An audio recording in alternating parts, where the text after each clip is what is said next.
Since I moved to the city for university, it had been a few months since I started living alone in a small apartment on the fifth floor of an old building. The nights were always the same, lonely, familiar, and unsettling.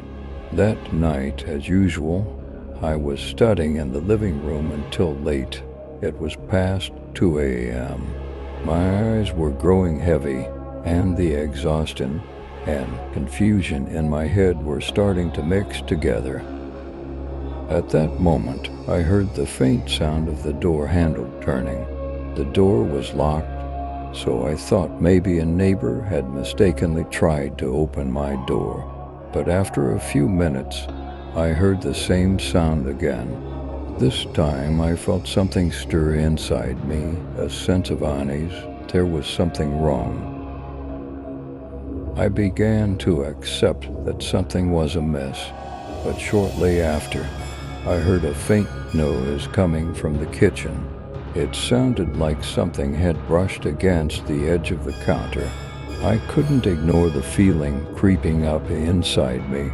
I immediately headed to the kitchen, and there, on the edge of the counter, was the knife I had left in the middle of the table the previous night, almost about to fall. My hands were shaking as I picked it up. The cold metal felt strangely powerful in my grip, as if it awakened something within me.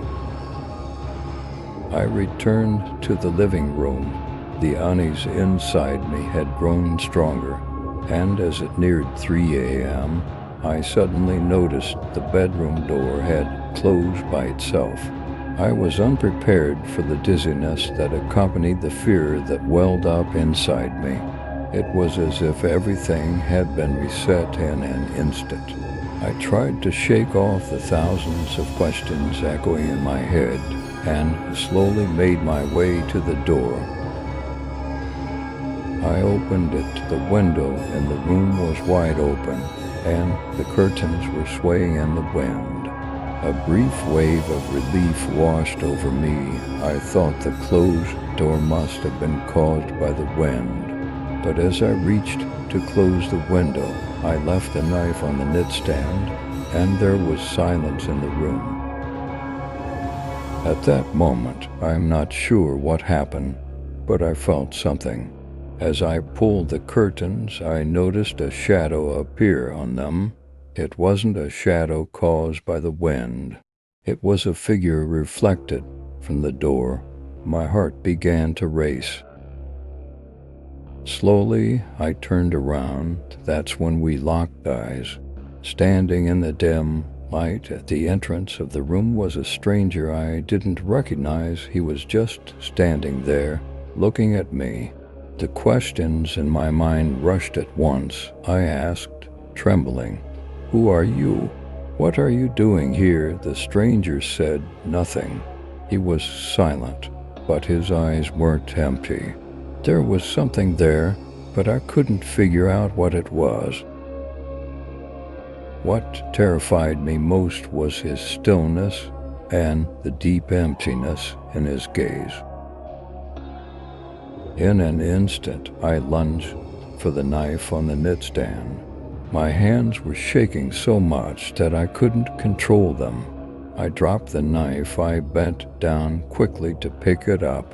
When I lifted my head again, the stranger had vanished, slipping into the void. I was breathless. I quickly locked the door and pressed my back against it. Sinking to the floor, my heart was pounding in my ears, and my hands trembled uncontrollably. Cold sweat started to bead on my forehead. Every thought in my mind disappeared, and all I could focus on was how real this loneliness and fear felt, and how there was no way to escape it.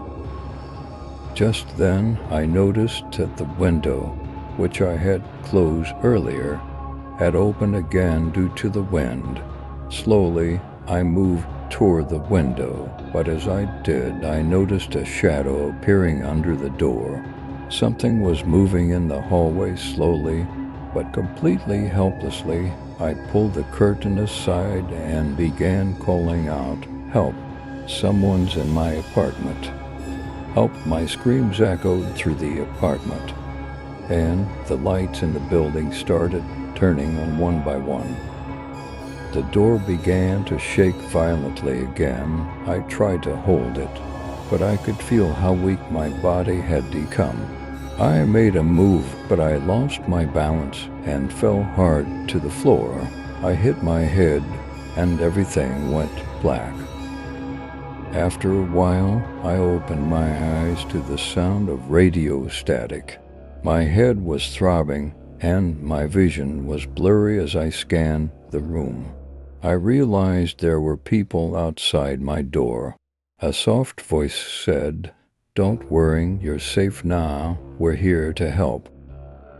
Even then, something didn't feel right. I scanned the room again with my eyes, but I couldn't see anyone. There was no sign of anyone. The police waited for me to open the door, but for a few minutes, I just stared at the room with wide eyes.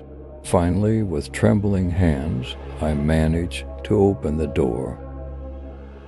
The officers carefully inspected every room, but they found nothing. No one was there. However, that night I realized that no matter how hard I tried, I couldn't prove the reality of what had happened. And the traces of that night left a scar in my mind that could never be erased. That night, with the police escorting me, I quickly packed my essential belongings and decided to leave for my family's place. As I left the door, I turned for a moment and looked back at my apartment. Everything seemed normal, but the unease remained inside me.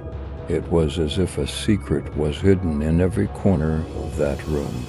That night would remain in my mind like a nightmare as the last night I would spend alone.